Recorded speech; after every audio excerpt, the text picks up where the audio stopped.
Most passengers never gave much thought to Seat 7F. It was the sort of place on a flight that came and went unnoticed, a quiet corner of the business class cabin where executives slipped off their jackets, ordered sparkling water, and buried themselves in screens until the landing gear touched down.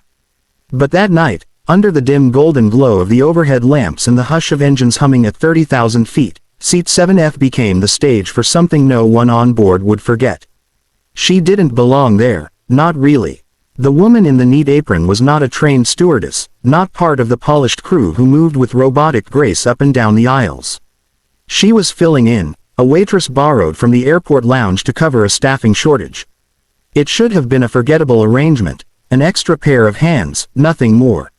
Yet from the moment she stepped into the cabin, people noticed. Her steps were steady, her gaze unflinching, and her name tag carried a word that sparked curiosity like flint to steel: Falcon. At first, passengers smiled politely, assuming it was a playful nickname.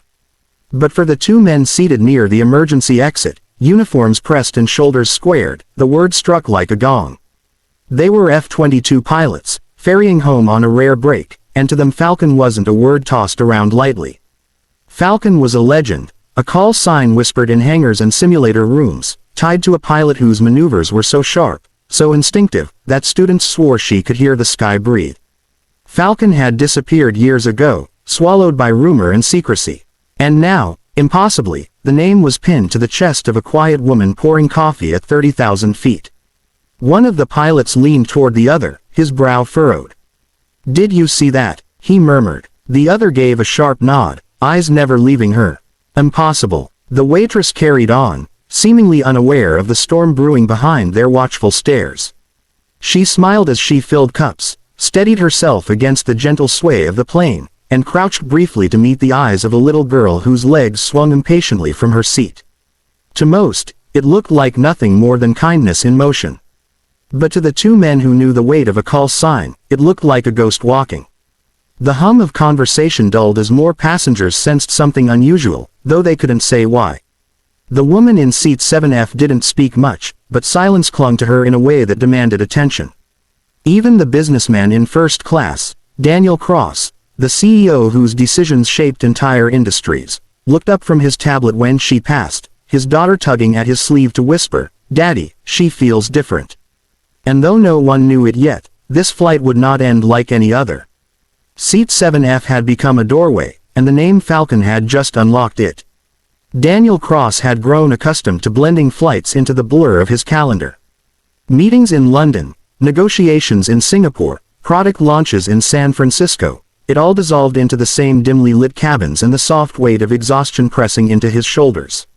But this time was different. This time, Lily was with him. His 10-year-old daughter sat nestled beside him, legs tucked beneath a blanket, her curious eyes scanning every detail of the cabin with the sharpness of someone who noticed what adults missed.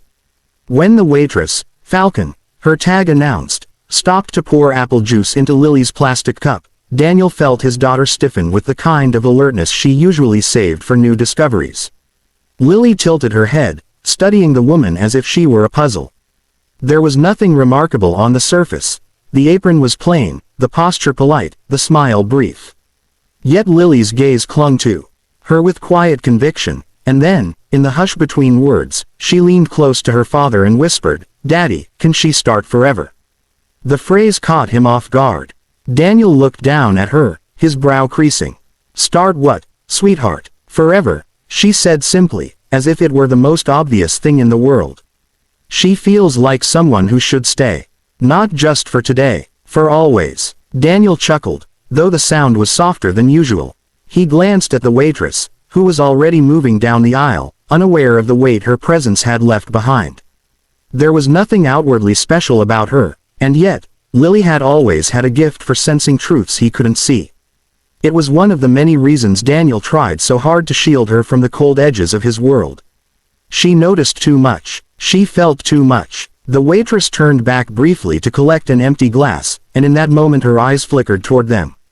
Just for a heartbeat. But Daniel caught it. Something buried, something guarded, like a flame behind frosted glass. She smiled faintly at Lily, and Daniel thought he saw his daughter's face light up as though she'd been given a secret.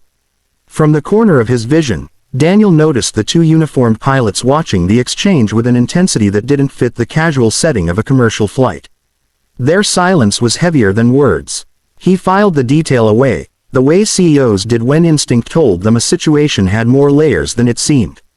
The engines hummed steadily, the cabin lulled with the rhythm of a night flight, but Daniel could not quite shake the echo of Lily's question. Children often asked for toys, treats, or bedtime stories. But his daughter had asked for something larger, something that didn't belong in a plastic cup or a wrapped blanket. She had asked for permanence. She had asked for someone she barely knew to stay forever. Daniel glanced once more at the woman in seat 7F. He didn't yet understand why, but he felt the faintest tug of agreement. The hush of the cabin deepened as the two pilots finally rose from their seats.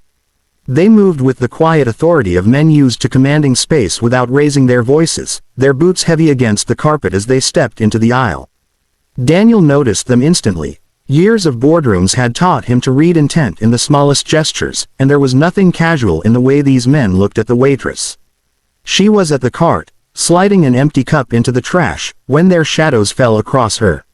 One of them cleared his throat gently, a sound that carried the weight of unspoken recognition. "Excuse me, miss," the taller one said, his tone careful, respectful. "That name tag, Falcon. Where did you get it?" For the first time that evening, she faltered. Her hands stilled, fingers tightening against the edge of the cart.